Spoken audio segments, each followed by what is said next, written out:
Okay, well, it looks like we have about 30 people who have joined us already, so we can get started. Um, Thanks everyone for attending today's session. We're all really looking forward to having this discussion with all of you here. So my name is Ashley Richard, and I'm joining everyone today from Winnipeg, Manitoba, which is located in Treaty 1 territory, the original lands of the Anishinaabe, Cree, Oji-Cree, Dakota, and Dene people, and the homeland of the Métis Nation. So Buju Anin Tanse, Kakigikwen Indigenous. My spirit name is Forever Woman, and my spirit name was actually given to me when I was a baby by an elder. His name was Teddy Boy, and my grandmother was the one who introduced me to this elder when I was just a little teeny tiny baby. So when I was about 4 years old, I had asked my grandma, what does my spirit name mean? And she looked at me and she said, my girl, it means you're going to grow up to be a powerful woman, even more powerful than me. Mm. And I don't know if anyone is joining us from Winnipeg today, but my grandma's name was Mary Richard, and she was a really influential Indigenous woman leader of her time. She was the founder and executive director and president of almost all of the um, Indigenous initiatives that you see today. She was really instrumental in starting the first Friendship Center here. And one of the last projects actually that she worked on before she passed away in 2010 was she founded the Circle of Life Thunderbird House, which is a building. It's the first of its kind. It's a spiritual center in the shape of a thunderbird, and it's right at the corner of Higgins and Main. And Higgins and Main is a corner that's been, I guess, economically forgotten about. You can see a lot of poverty when you drive through that neighborhood. And my grandma wanted to put the Thunderbird House there to bring the spirit of resiliency back to that corner. So, all of that to say, when she said that to me at a really young age, I didn't really understand the gravity of all of the work that she was doing. I would just go with her to events, or I'd see her on TV. She ran in a couple elections, so sometimes I'd go on election photo shoots with her, and I just saw her work as being really fun. So, since a young age, I knew that I had really big shoes to fill and an important path to follow. So in 2010, when my grandma passed away, I had spent most of my life, I grew up in Toronto. I decided to move back to Winnipeg to really live and work in the community that she worked in. So I've been here now for the better part of 10 years. And since then, I've made it my goal to work with the community in Winnipeg. But since then, I've also started working nationally. So right now, I'm here today representing, I'm wearing my Women Entrepreneurship Knowledge Hub hat. So I've been working with WEC for short since January. So WEC is part of the Government of Canada's Women Entrepreneurship Strategy, and we're aiming to increase women's entrepreneurs' access to financing, talent, networks, and expertise. So it's housed out of Ryerson's Diversity Institute, and we have 10 hubs across the country that are all working towards building an inclusive innovation ecosystem for women entrepreneurs.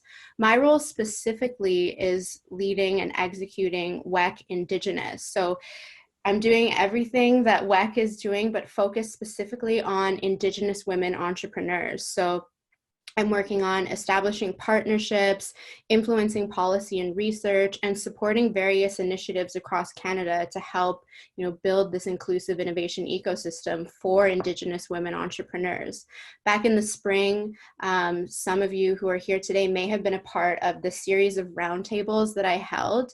We held 16 roundtables in different regions across Canada. We brought together over 300 participants, and we just had discussions around what are the current challenges and barriers, but also what would the future of an inclusive innovation ecosystem look like for Indigenous women if we were working together to build that.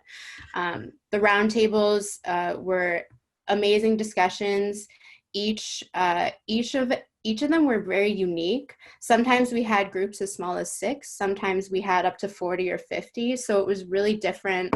And overall, I think just a really beautiful experience. And I'm really passionate about this work. I guess ever since I was a kid, because I've been following the work of my grandmother, but also in my own spare time, I'm like a serial entrepreneur and volunteer. I just love the idea of being able to execute things from the ground up and influence people towards a mission.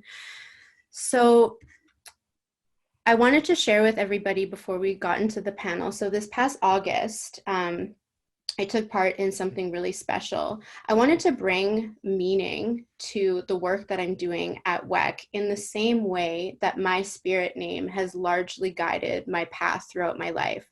So I reached out to an elder, Elder Lavely in Manitoba, and we took part in a traditional naming ceremony back in August. So it was a really beautiful day. We had Elder Lavely and her daughter lead us in a pipe ceremony, and we had myself and two of my colleagues attend the ceremony. And the name that was given to WEC Indigenous is Mikwam Makwa Ikwe, which means Ice Bear Woman in Anishinaabe. So the meaning behind this is essentially the ice bear is the polar bear, and the spirit of the polar bear is always watching over Indigenous women entrepreneurs and walking alongside them. So the spirit of the polar bear is very protective of their young, very fierce, and very influential. So this spirit is always looking over all Indigenous women entrepreneurs, no matter where they are in their journey, and that spirit is always within them. So I'm hoping that the spirit of Ice Bear Woman continues to influence the way we're doing our work at WEC. And I think this is the first time that I've had the opportunity to actually announce that publicly.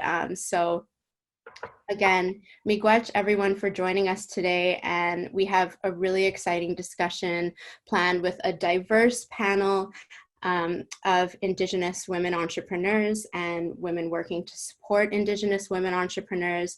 So I'm going to go around the table now and introduce our panelists today. So to start, we will start with Angela de Montenay. If you want to unmute yourself.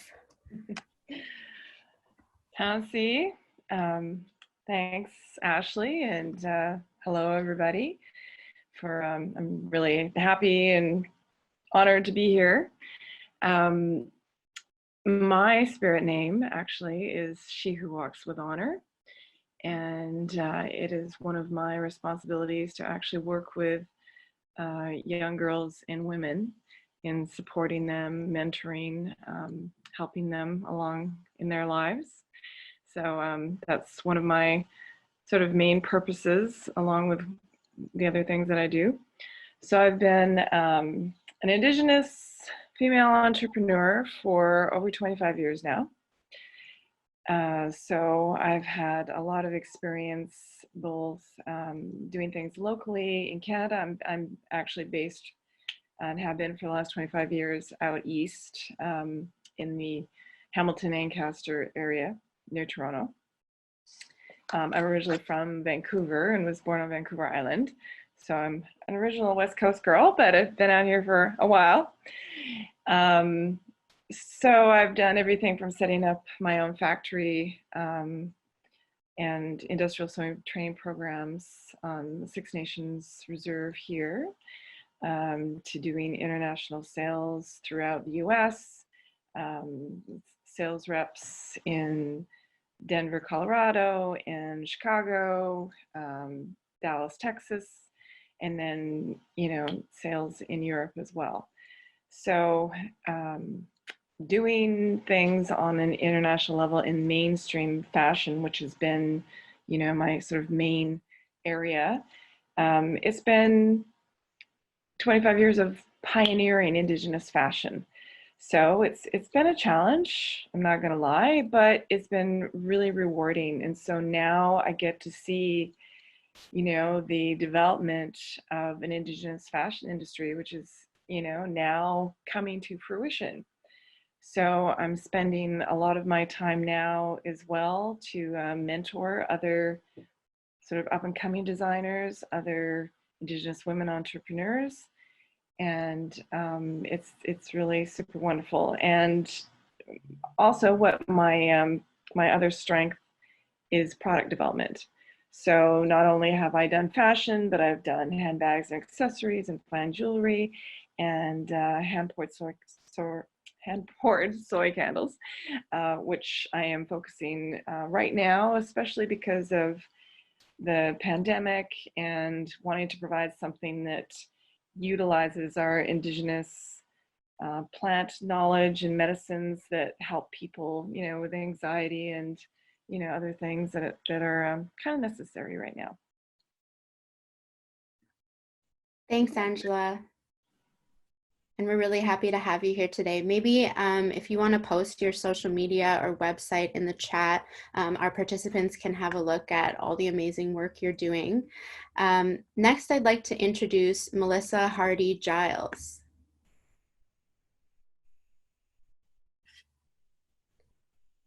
You're just muted there, Melissa. Okay. Oh, there we go. Wow, I'm on the big screen here. So thank you very much, Miigwech, for having me speak today. It's an honor. It's always an honor to share our journey. Nadijna Melissa Hardy Giles. I'm from Lake Helen Reserve, Red Rock Indian Band. I've been in business with our company for about 15 years now, an entrepreneur. So like Angela, we've been through a few things. It's been awesome. My company is called Origin. We are based out of Thunder Bay, Ontario, and our main office is at Fort William First Nation. Our training center is in the city of Thunder Bay. So what we do is we concentrate on workforce development and also help people realize what their God-given gifts are so they can choose a career that's best suited for them, so a smart matched to their careers. And we started off years ago with mining readiness program in Webequie. And when we were there putting on these workshops, the Cambrian Trades trailer came into the community, and it was like a circus coming into town. So it was technology based. So nowadays we all know that technology is the means of communication for everyone now, and even more so now that we're through COVID and trying to do things as remotely as possible. So we knew that we had to kind of change things up and step up our game, because our workshops were quite boring compared to the technology trailer that everyone was so excited and we couldn't get them out of there. So that later on that year, we actually purchased our first simulator, so heavy equipment simulation. It came to us having eventually a mobile classroom, which is both heated and air conditioned for weather purposes. And in that classroom, we had 4 heavy equipment simulators. So basically, it's the exact replica of CAT simulators. And it's, just for someone to get on and not have any worries and not have any liabilities, and a safe place to get on the equipment and see if they even like it. It was a success, of course. We're actually on our 4th year of our program called Operation Innovation, and we're going to be wrapping it up this year. So when it came to us transporting these simulators in our mobile classroom, and then having a big truck, like $65,000 truck, to tow this thing around, I was always joking and saying it would be nice to put it in my purse and just to bring it to all these communities. And at that time, we were probably working with over 80 communities, northern communities. So that is when we started thinking of, okay, now we have to step things up and take things a bit further and be ahead of the game when it comes to technology. And that's when we developed Immersive Link. And what Immersive Link is is we do virtual realities. So we have 2 libraries, and one is all careers. So we try to get as many careers as possible with these career experiences. Is like a day in the life of different careers that we have available, from mining to steel worker to water treatment plant. I just remember being a young girl on my res and wondering what I was going to do when I was older. And at that time, I was like scared to leave my community and, go anywhere from my little small town of Nipigon. And I was thinking, okay, well, I can work at the band office. I could be, doctor, lawyer, nurse, just the regular things. So, or the most popular things back then. So now I think of all of these options that our kids have, and we all have across Canada, and we're not even aware of some of the positions that are out there. So I think that if I was able to put on, their goggles, virtual reality, and actually take a tour of different positions, I probably would not even be an entrepreneur right now. Maybe I'd be a tradeswoman or who knows. So that's one of our libraries. And we're now in over 900 schools, and we're on pace for over 1 million viewers for this year. And since we have that outreach, we realized the power of that. So that became the birth of our cultural library. So what we do is we have cultural library, but what we do is we work with indigenous knowledge keepers, and they tell their stories. So we have explanations and stories from jingle dress dancing to all sorts of like hoop dancing and men's traditional, and the meanings behind these dances and regalia and what it means to them and their stories. It's basically like a cultural awareness, but it's in virtual reality 360, and you're totally immersed in it. We're really, really excited for that library. We actually donate 100% of the proceeds for that library. So we're not, making money off our culture type of thing. 25% of our profits go to Danny Wenjack Fund. The other 25% goes to, we're working with Roots of Empathy on their Indigenous projects. And the other 25% will go directly to the knowledge keepers that share their work and their stories. And then the final 25% will just basically be to be able to create more. So that is what we do. And thank you very much. I hope I didn't take too much time. And yeah, thank you. Thanks, Melissa, and so glad again that you can join us today on the panel. And next, I will introduce Katrin Harry.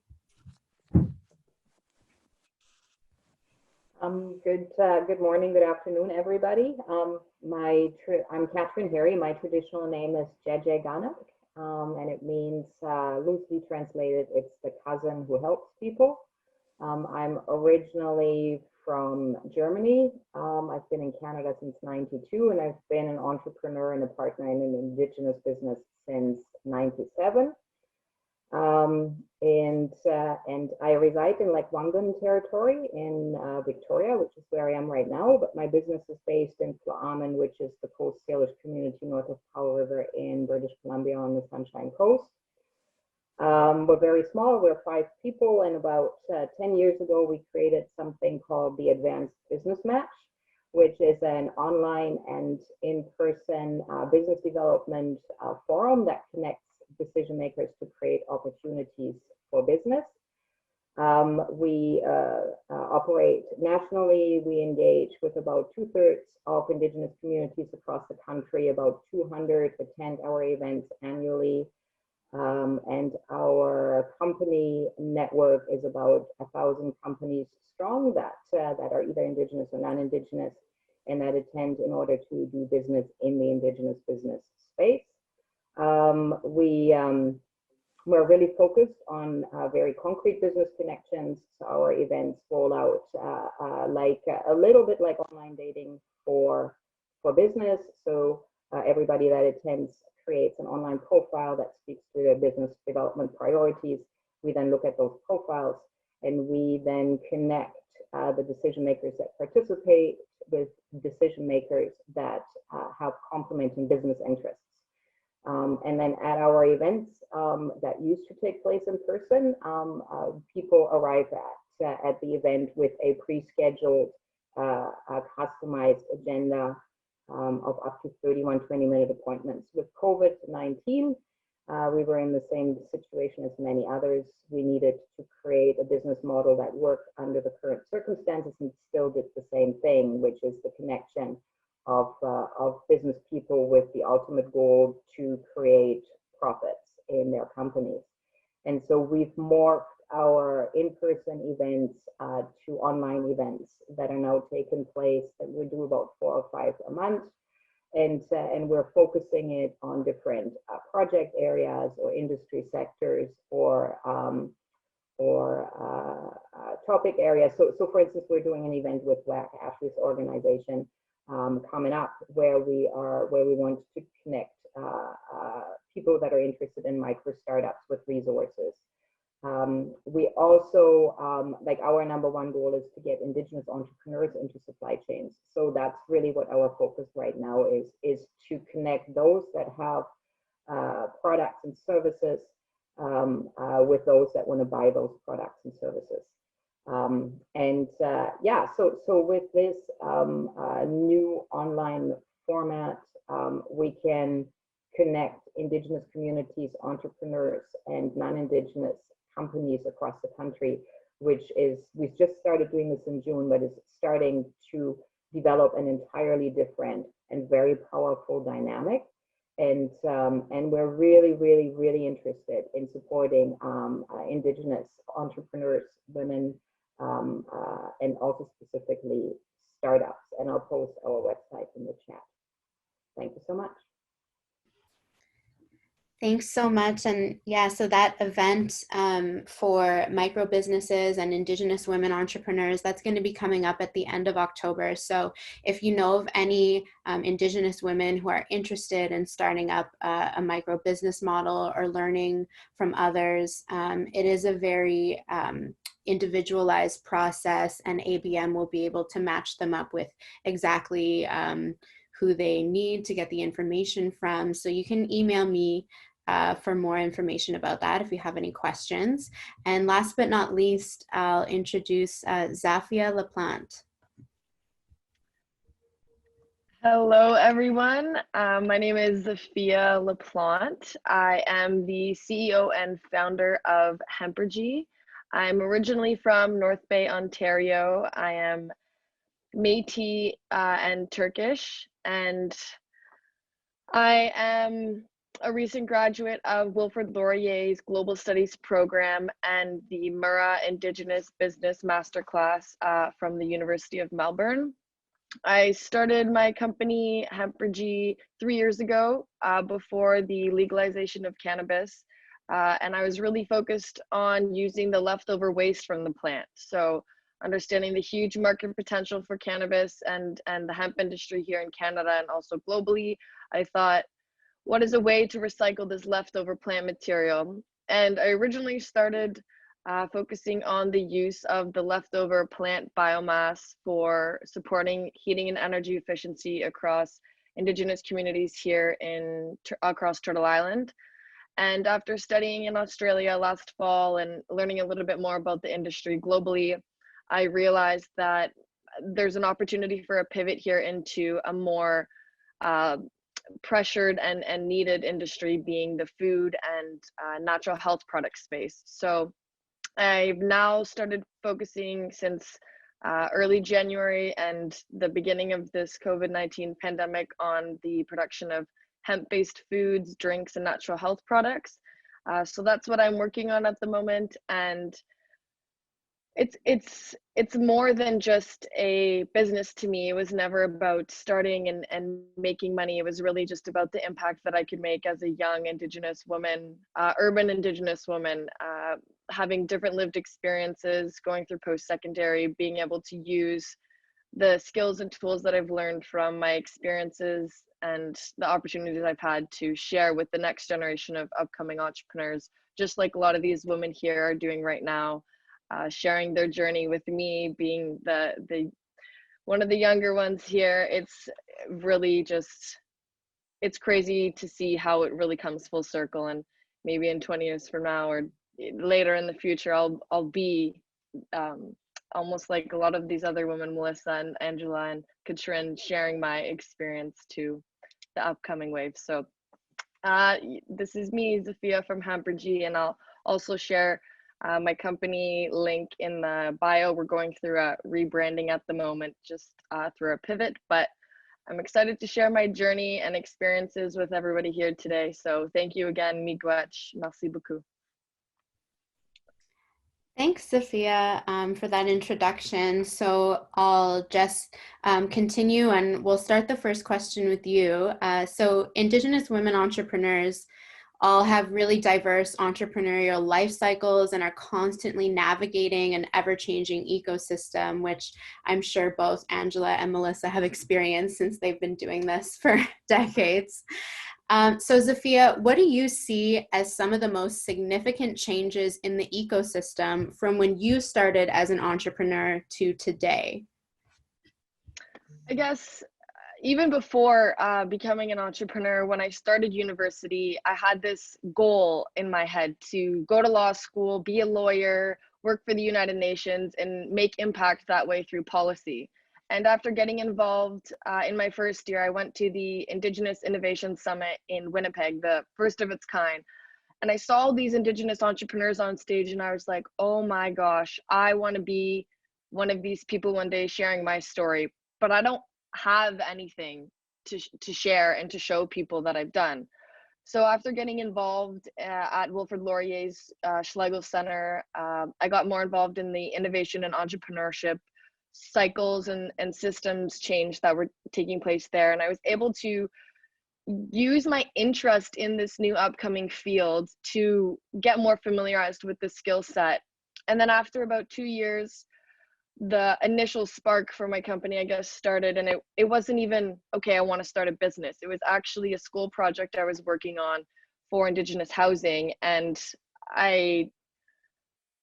it started as a school project, and then it became a really big interest, and I thought that this was a cool opportunity. But I also realized that as an Indigenous woman entrepreneur, that there wasn't a lot of, at that time, it didn't feel like there was a lot of opportunities for me to connect with a lot of these, multi-decade serial entrepreneurs like we have here today on the panel. So I guess the changes that have been made since before even becoming an entrepreneur to just starting the idea was having those networks and supports there from the Indigenous Student Center at Laurier, and being able to have those opportunities from the supporters and organizations that wanted me to grow more. So I think it was a mixture of my own interest in the field and having the right supporters there. And then once I actually started my business, to today, I think the most pivotal changes that have been made are some of the opportunities I've had with SheEO. They have recently allowed me to become an activator. So being able to be a part of circles like that, where it's not just national Indigenous women here in Canada, but international Indigenous entrepreneurs, has showed me that this is a possibility. For myself, but also for a lot of my peers that are looking to get involved in this new upcoming field. So it's a mixture of two things. I'm not going to say the right place at the right time, because the right time is yesterday, but the right time is also tomorrow. So it really just depends on where you are, where you're at, and what is accessible to you. For me, it wasn't a business. It was a school project that developed into a business. So I guess that's my short cycle of the last 3 to 5 years that have helped me get to where I am today. even though I'm still in the startup phase, it's an ongoing process. Thanks for sharing your journey. And I think what you just shared just goes to show the power that these events and these circles can have upon Indigenous young people. So that event back in 2015 really motivated you to come up with your own idea. Was there a person or source of inspiration that really helped you out when you got started? It's a mixture of people. I really, would say that the Indigenous Student Center at Wilfrid Laurier University was pivotal into helping me believe in my own self. They really supported me through being able to attend this conference, but they also supported me with the more academic things when I was struggling with that. Just becoming a student and learning how to study for a multiple choice exam was equally as important as giving me opportunities to go and learn about things that I wanted to learn about. So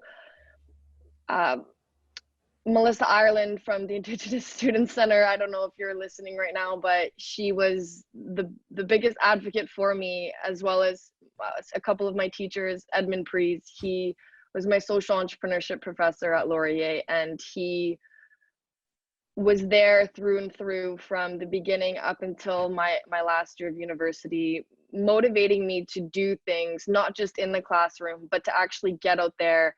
And when an assignment was late, he was so understanding with understanding my situation, that it wasn't that I was missing an assignment because I didn't want to do it, but because I was at a conference or I was at a competition or I was somewhere else. And the last person who was really shaping of this was both of my grandmothers. My Anneanne on my mom's side, who's Turkish, immigrated from Turkey 50 years ago, and she was one of the founding members of the North Bay Farmers Market. So, not a crazy multi-billion-dollar entrepreneur, but something that was very important. Being able to grow your own food and sharing that back with the community was something I grew up, that was just normal to me.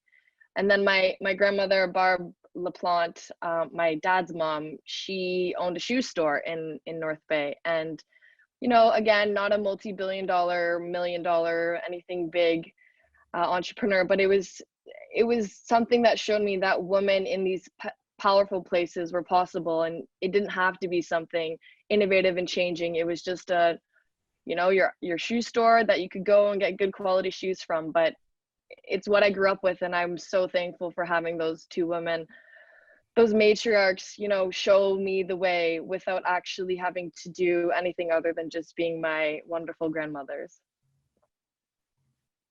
That's so beautiful. Thanks so much for sharing. I'm sure you've shared, I've shared. I'm sure a lot of people joining us today can speak to the profound influence their grandmothers probably had on their lives as well. And I think that's something that's really beautiful.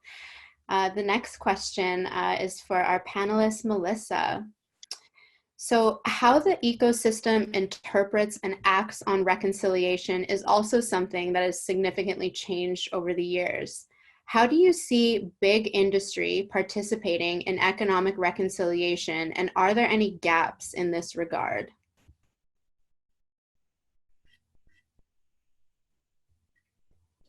Unmute again. First of all, I'd have to say working with big industry is for sure both the entrepreneur and big industry have to both play a role. Both have to be a significant role, and communication's obviously the key. So I would have to say what matters the most is that they share values and work together for a goal and a purpose, and all these values, goals, and purposes must be very clear. And then once that that piece is in focus and is settled and everyone's on the same page, you basically go on then and then figure out your goals, your finances, and then your resources.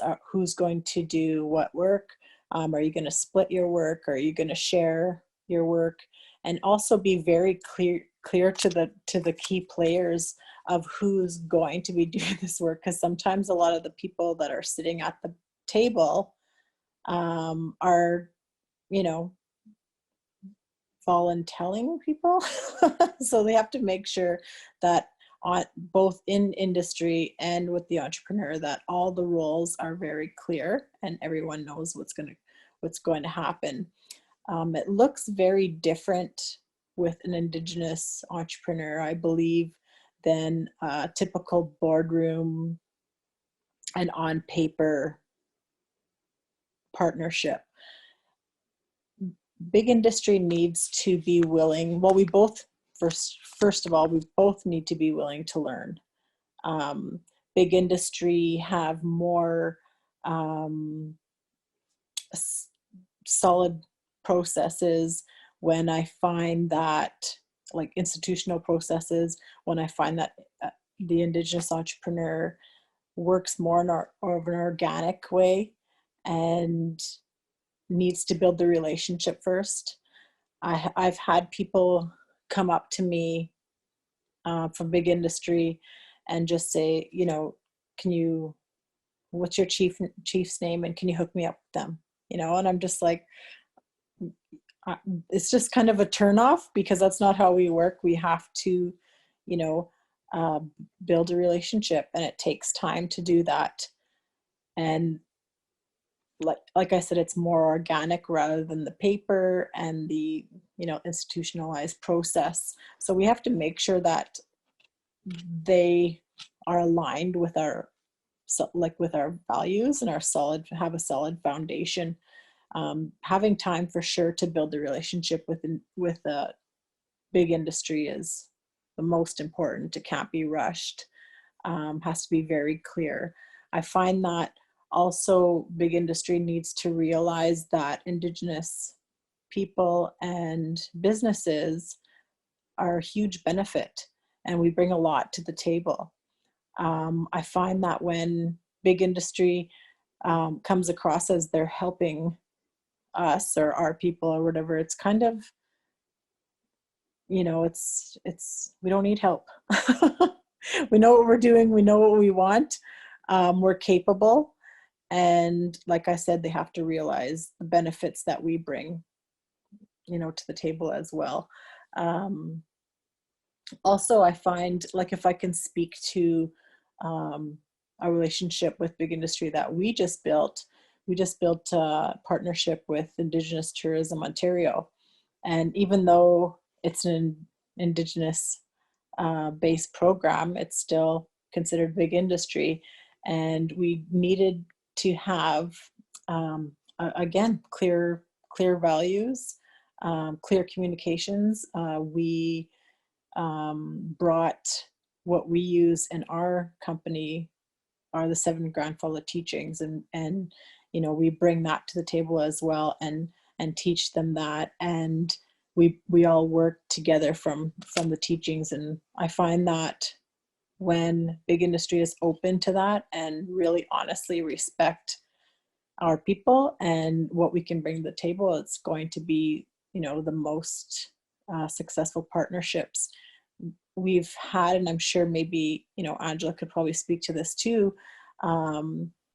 We've had bigger industries come to partner with us, and they didn't align with what we believe in, and you know, it was kind of all about the money. And for us, it's about helping our people, and you know, we learn differently, we do things differently,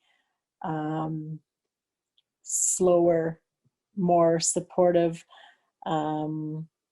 work with, you know, like we're just different. And when that's respected or disrespected in initial talks, it could be over for big industry, like just by making the wrong comment. So I think that's the biggest thing with having partnerships with big industry, is just to make sure we're on the same page, have time to build that relationship and the trust, and has to be, you know, agreed upon with both the entrepreneur and big industry. Thanks, Melissa, for sharing that. And like you mentioned, let's pass it to Angela quickly. Building upon what Melissa just shared, what do you see as the biggest opportunities and markets for Indigenous business today? Well, I'm glad that Melissa mentioned tourism, because right now we are in a really great position to be able to completely overhaul, you know, any kind of product that is sold, you know, across the country based on tourism, and getting rid of everything that is inauthentic, made in China, that it just should not be allowed. So, you know, it requires, you know, to have a number of Indigenous businesses now at the point where we can fulfill that area with amazing product, which brings so much to anybody who wants to purchase something. And if they're coming from another country, and because I've worked in retail, in my own retail for, you know, over 25 years, that most of the time I am spending educating people about something they want to buy. They want to buy something that is authentically Indigenous from this country, and they want to know the meaning behind it, and, you know, the history and everything about it. They don't want to buy a cheap replica of something that was made in China. So that entire business model has absolutely got to change. And so, you know, there are a number of us, you know, across the country who are working for the same purpose. And because there are numbers of us now, and because I think people are just sick and tired of that, that we have the ability to completely change it. So that is one of the main areas that I see. But also anything, you know, we can make anything. And so, you know, as what Melissa said is, you know, before it was kind of like, well, you know, a non-Indigenous corporation, you know, could capitalize on our art and cultural products by just, you know, hiring an Indigenous artist and giving them a very small royalty and saying it's, you know, Indigenous art or whatever, kind of from the perspective that we don't know how to operate businesses that way or on that kind of a scale, but we can. And that's one of my goals right now, is to, you know, inspire young entrepreneurs, to let them know that, you know what, we are the first traders on this continent. It's in our DNA. We taught that, you know, Europeans how to do business. Original entrepreneurs, the Yeah. OGs, the OGs. This, you know, brainwashing that we don't know what we're doing, that's crazy. So trying to reverse, you know, a mindset that has, you know, kind of become debilitating for our people, and taking ownership of what we do, and we can rock it. So I'm super excited about the future, because we are starting to really gain some momentum, and I just see such amazing product coming in. And we're doing, you know, health and wellness, handmade soaps, candles, jewelry, accessories, and all of it comes with such added value, you know, Indigenous cultural knowledge, Indigenous plant knowledge, the art, the stories behind everything. It's product that is authentic and has substance and meaning to it. And it's not, people are not just making things for the sake of making a product, or I want to sell 1 billion of these in order to make a ton of money. This is about honoring who we are, our ancestors, our culture, everything. And I love that. Thanks, Angela. Building upon everything you just shared, how do you think that people can benefit from Indigenous women-owned businesses? I think Indigenous women in general, I think we are super resilient. We're able to multitask. You know, I'm kind of an example. I've been a single parent for the last 16 years, as well as doing wholesale, retail, manufacturing, you know, international stuff, all the stuff that I do. Um, you know, we juggle balls really well, and we shop, and so we also know what's happening in the world as far as, you know, what people are selling, the things that we actually want. And so I think we're really positioned amazingly well to really have a large influence in the business world and how we work together and support each other. So one of the things I really wanted to sort of talk about, you know, SheEO is definitely an amazing organization, which I've only recently become a part of. And how we do business is completely differently. We are very much about supporting each other. The lack of competition. It's about creating sustainable economies and families and communities. And it's not about, you know, winner take all. It's about let's all generate prosperity for each other. And it's just amazing to see that grow and prosper. And there is a group of us now who are actually part of SheEO, and we're calling it the Lift Collective or Lift Circle, which was created by Tara Fraser from Isqueo Air. And that has been a phenomenal, wonderful, positive thing that has come out of this pandemic. And just to see, you know, it grow and what we're doing to help and support each other, it's just been incredible.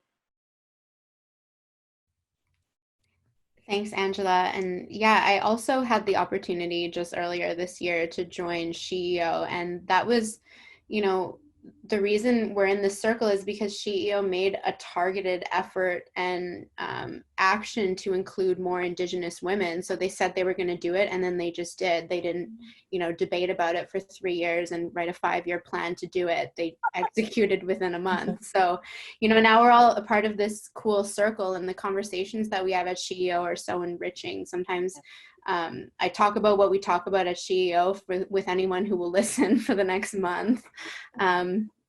So Katrin, I know we all know that, you know, partnerships are key to help Indigenous entrepreneurs get access to supply chains. How has ABM been responding to this need, and what challenges do you face in this regard? We connect people based on their business interests, so one-on-one. So that's our way to support or prepare conversations that ideally translate into partnerships later on. So we're responding to that need by understanding the individual needs of those who attend, and then we're trying to figure out who the right partners are for them. So we connect the dots. So just as an example, Angela has this phenomenal line of products, including candles and such.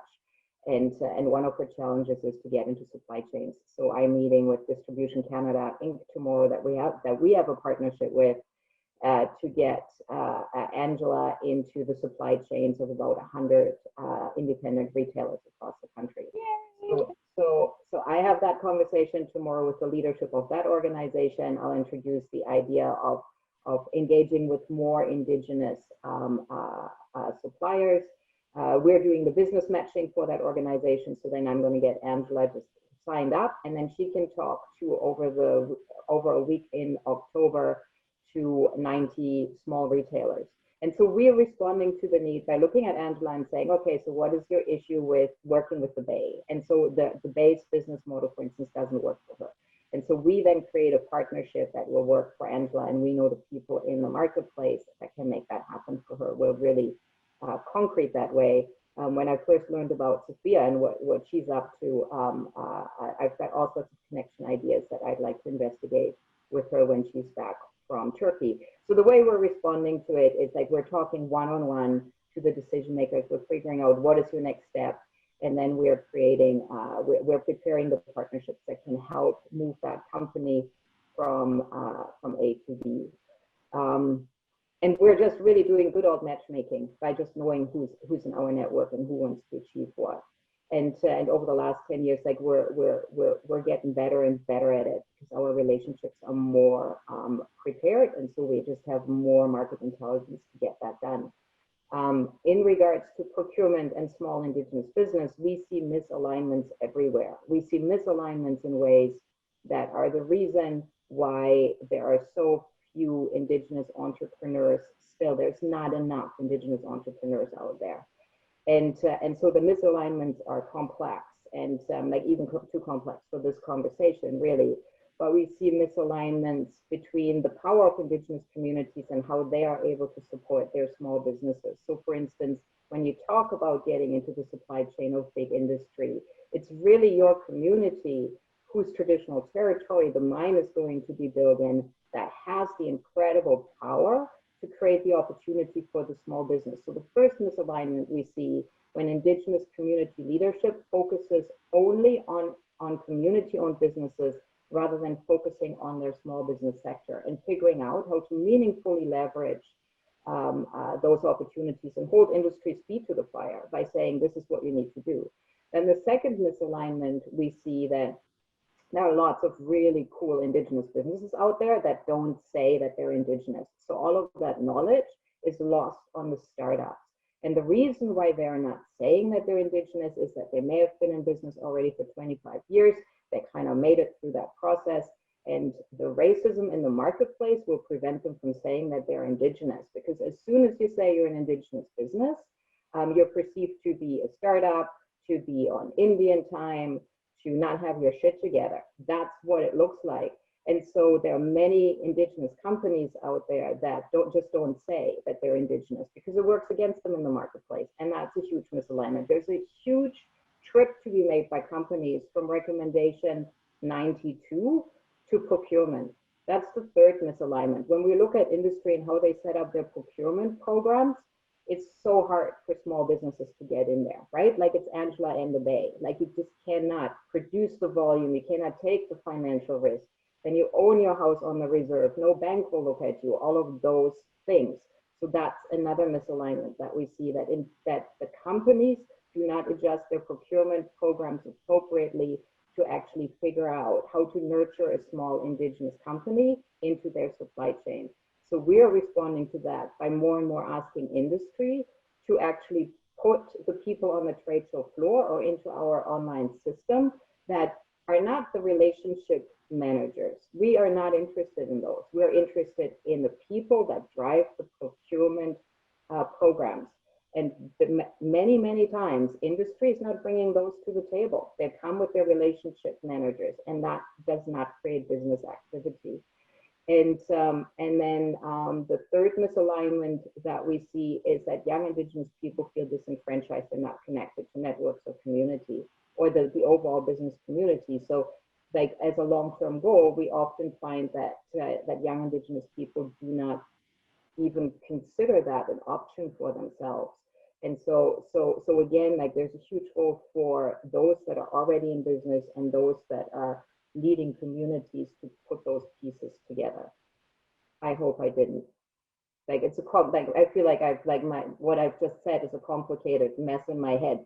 But so what I'm saying is there are many misalignments that we see, and we at ABM try to align things by just knowing everybody one-on-one and then putting direct dots together rather than saying we want to work on procurement. We don't want to work on procurement. We want to talk to one specific company about how they do procurement and then find the 4 entrepreneurs in our network that can fit into that procurement package.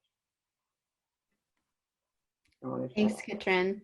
No, that was really helpful and insightful, and I've always appreciated how blunt and straightforward you are when we're connecting. There was a question from the audience. What are some challenges you have faced as an Indigenous woman entrepreneur? I think Katrin just touched upon, and everybody has kind of touched upon some of the challenges like institutional racism, not accessing proper markets, maybe not having mentors. Angela, was there something else that you wanted to share? Yeah, as someone who has been a pioneer in Indigenous luxury fashion, which is, you know, Indigenous fashion in general is not something that a lot of people in North America or actually anywhere really understand what that is. And so by being a self-identified Indigenous designer, if I cold called a boutique, a place that I wanted to show my collection to, if I stated that I was an Indigenous designer, there were many times where I would not even get the opportunity to show them what I do because they already had assumptions, and it would be, you know, cheap fabric, feathers, fringe, things that, you know, they had, you know, stereotypical ideas in their head. But on the rare occasion that I actually was able to show them, they would be like so shocked. Oh my God, this is really beautiful. We had no idea. So the lack of education and the lack of awareness and fighting those stereotypical ideas, which are really entrenched and ingrained in people, is really our biggest challenge.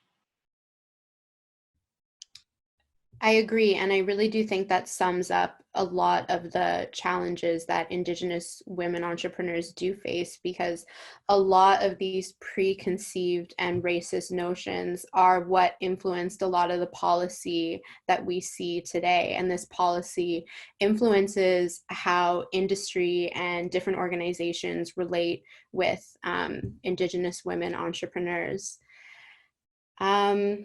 We are being mindful of time. We are 1 minute away from ending.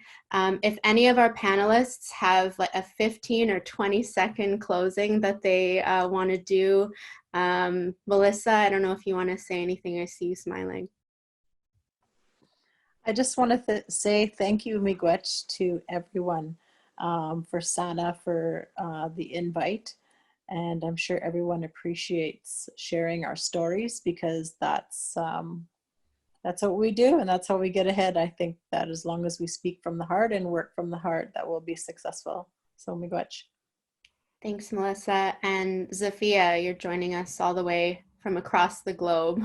Yes, I'm for everyone who is joining, I'm currently in Turkey here training with the national canoe team for the Olympics, hopefully. So please keep me in your minds. And if you're thinking about what's Zafia doing, well, she's in Turkey training for the Olympics, but also in the hemp cannabis industry, trying to start a business as a 23-year-old Indigenous woman entrepreneur. But I just want to add one thing. One thing I always tell myself since like this whole start is you are your own worst enemy and you're your biggest cheerleader. And if you don't do this for yourself, nobody else will. So it really starts from what's in here. But like everyone else is saying, it's everyone else who's able to support that too. But it has to come from within, and it doesn't always come like this. It's trust the process. It was so cheesy, but it's so true. Trust the process. You know, that's great. And I love all that you're doing, because, you know, like most Indigenous women, why do one thing when we could do 40 different things? Exactly. Miigwech. Katrin, any closing thoughts? Yes, so we provide registrations for Indigenous startups for free. So if you're pre-revenue, if you're just trying to figure out what and who and where and why, you get your registration for free and you make it into a national network. So connect with us, and that's our way to support Indigenous small business development. Miigwech, and Angela, did you want to say goodbye? Yeah, Team miigwech to you, Ashley, for doing a great job, and to Ryerson for putting this together, and everyone involved. And I think these things are really valuable and important. And I learn just as much from everyone else as well as being part of it. So thank you. Well, miigwech to our panelists, and miigwech to everyone who participated today and listened to everything that these inspiring women had to share. I hope everyone took something away from this, and that's it. Have a great rest of your day. Thanks, you too. Bye, everyone.